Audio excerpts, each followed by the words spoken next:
வருகின்ற இந்த புது வருடம் வவுனியாவில் எவ்வாறு இருக்கிறது?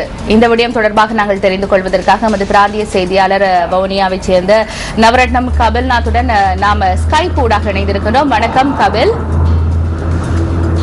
வணக்கம் கபில். வவுனியாவில் எவ்வாறான புது வருட கொண்டாட்டங்கள் களை கட்டியிருக்கின்றன?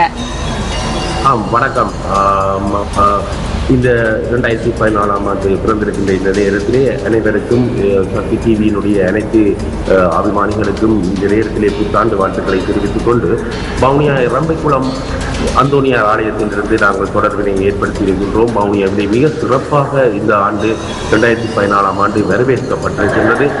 ஆயிரக்கணக்கான கிறிஸ்தவ இந்து மக்கள் ஒன்றிணைந்து இந்த ஆண்டினை வரவேற்றிருக்கிறார்கள். அதே வேளையிலே இன்று அந்தோனியார் ஆலயத்திலே காலை 12 மணிக்கு விசேட ஆராதனைகள் இடம்பெற்றிருக்கின்றன. அந்த நிகழ்வுகள் தொடர்பாகவும் இந்த ஆண்டு தொடர்பாகவும் இந்த ரம்பைக்குளம் அந்தோனியார் ஆலயத்தினுடைய பொறுப்பாக இருக்கின்ற தேவ அவர்களுடன் நாங்கள் தொடர்பினை ஏற்படுத்தி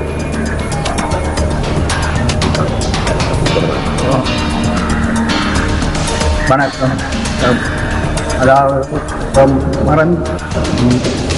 மறைந்திருக்கும் ஆண்டை நினைவு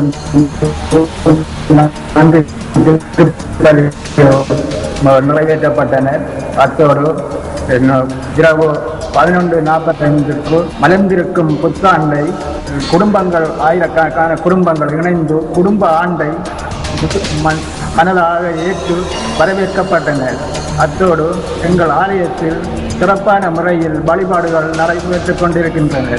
அத்தோடு இன்று காலை 7:30க்கு எங்கள் இந்த ஆலயத்தில் ஆயிரக்கணக்கான குடும்பங்கள் சேர்ந்து இப்போது குடும்பமாக மலர்ந்திருக்கும் புத்தாண்டை வரவேற்று சிறப்பு வழிபாடுகள் நடைபெற உள்ளன.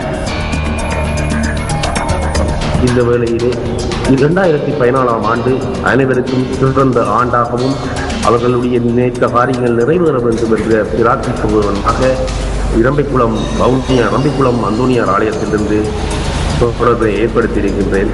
நன்றி, வணக்கம்.